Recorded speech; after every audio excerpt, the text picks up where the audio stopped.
It is now my pleasure to present Dr. Kono Taro, who will offer the commencement address.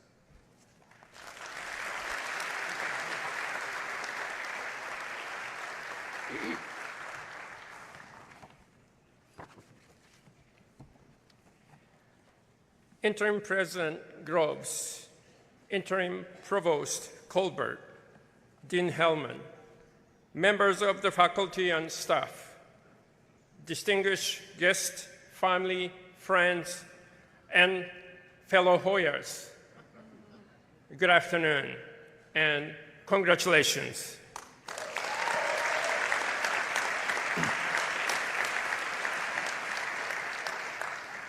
My name is Kono Taro. I graduated from the School of Foreign Service in December 1985, but I missed my graduation ceremony in May 1986. So I am very grateful and honored to be invited to speak here today.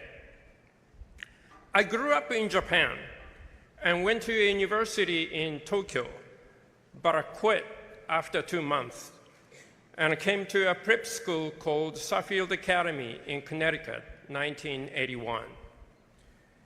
My English did not exist then, but I had to take the SAT for college admissions.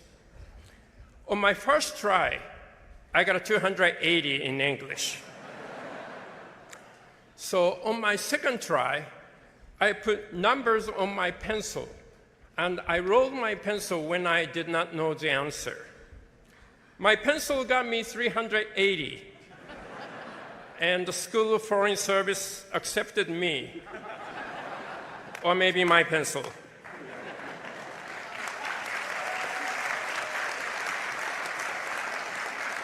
So tell your brothers and sisters in high school not to worry about SAT scores. All you need is 380, and one day you can be a foreign minister.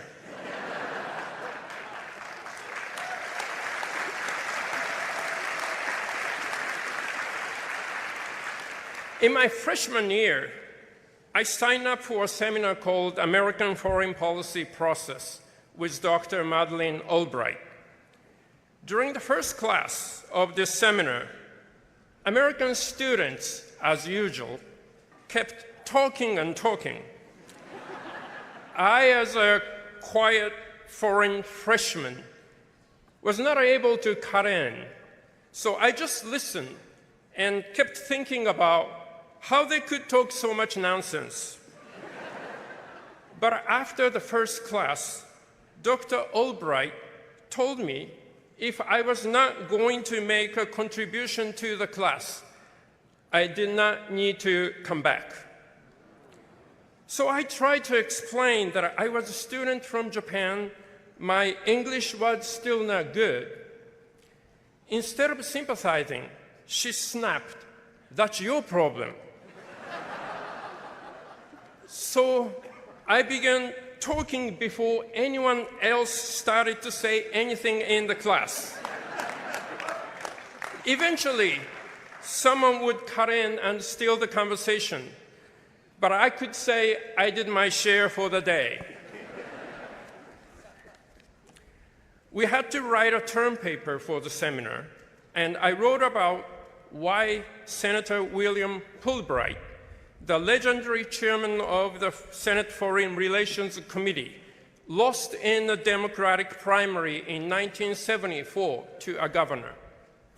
Yes, you can say anything about foreign policy, but what matters is the price of pork, or now eggs, in the market. During my time in Georgetown, I interned for then Democratic Congressman Richard Shelby of Alabama. Eventually, Shelby decided to run for the Senate. As I was a non-paid intern, he asked me to help his campaign, and I was more than happy to do so. He took me down to Alabama at a time before Google Maps. He drove a car and this young Japanese boy tried to read paper maps and navigate through the back road in a small town of Alabama. When he gave speeches, people listened and asked many questions. For me, it really was the America of Alexis de Tocqueville. I watched Shelby go out drinking with Democratic congressmen as well as Republicans. He even went duck hunting with the senators of both parties. He always tried to talk to everyone to move his bills forward. The greatness of America does not just stem from its economic power or military strengths. America is great because it protects freedom, it cherishes the rule of law, and it embodies democracy. Freedom, rule of law, and democracy do not come easy. For many people on this planet, these are not given. These are something you have to fight to earn.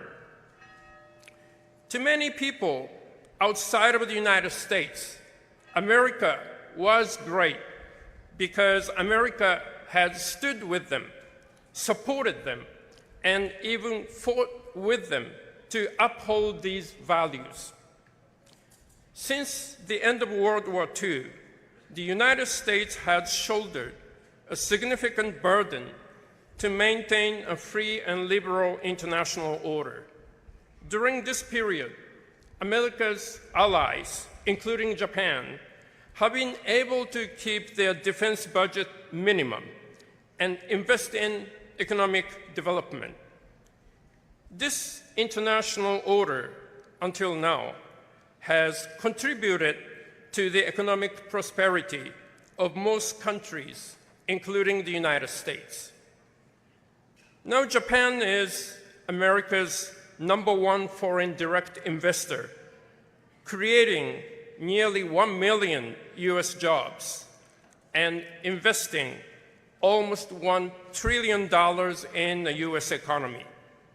Your success is our success. Yet the world has changed. The post-war international order, which I studied in Georgetown and have worked hard to protect, is under siege.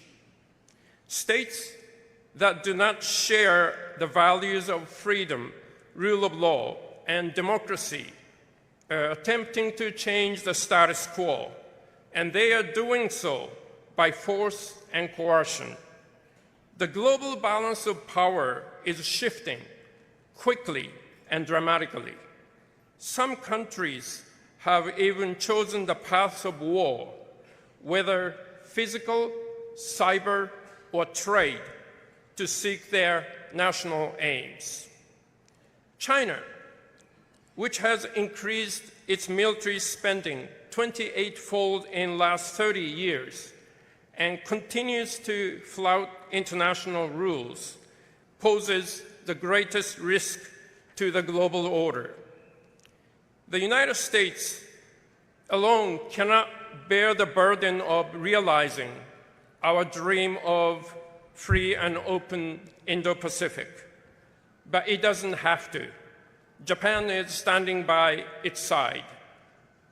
The US-Japan alliance will continue to be the cornerstone of peace and prosperity in the Indo-Pacific. Having served as Japan's foreign minister and defense minister, I have been directly involved in the planning and implementation of Japan's diplomatic and national security strategies. Japan remains committed to promoting a free and open, rule-based global economy and looks forward to continuing to work with the United States, our close friend and ally, to keep our economies, indeed global economy, on a growth trajectory for decades to come. When I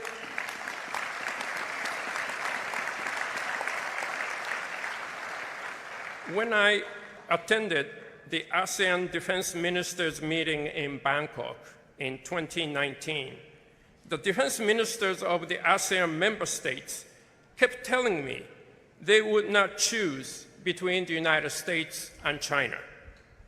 But at the gala dinner that evening, the Royal Thai Navy Band started to play Louis Armstrong, then Frank Sinatra, Michael Jackson, and so on, ending with Simon and Garfunkel, all American songs.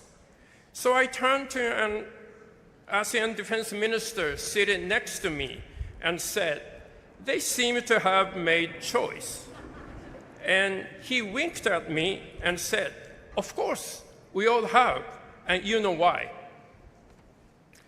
We have all seen during the Cultural Revolution of China, if you are contradicting the party, you are punished by the Red Guards, who had no legal authority. Government employees shut their mouths when they saw their colleagues unjustly fired. Universities closed the program, which may be seen as defying the idea of the great communist leader. The Great Leap Forward, which was supposed to create a great socialist economy, ended up breaking down the Chinese economy for years. The Chinese economy, however, is extensive and intertwined with the global economy, and China does not talk about democracy or human rights of the other countries. We need to understand the feelings of the global South and walk along with them, and when possible, provide alternative to China, whether it is market access, investment, or technological cooperation. And as a longtime friend of the United States, I am obliged to say the United States must understand the importance of the rules that have underpinned the global order. When we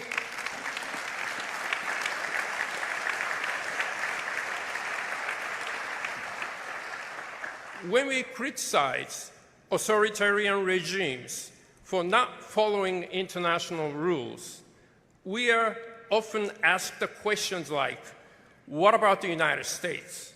Or why aren't you telling the same thing to Washington? This is unfortunately very compelling. As we promote a rule-based international order, the United States must be a member of the system, because without American participation, other countries who do not always share our values will only increase their influence in the world.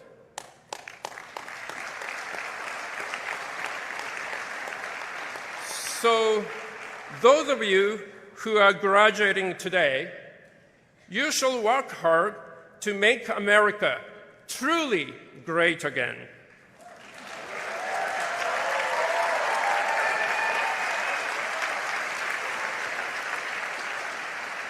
And soon, because of the climate crisis, it will not matter which country is great, which is not.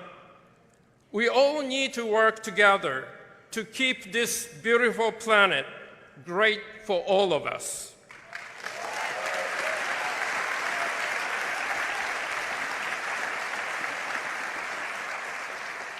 No country alone can do this.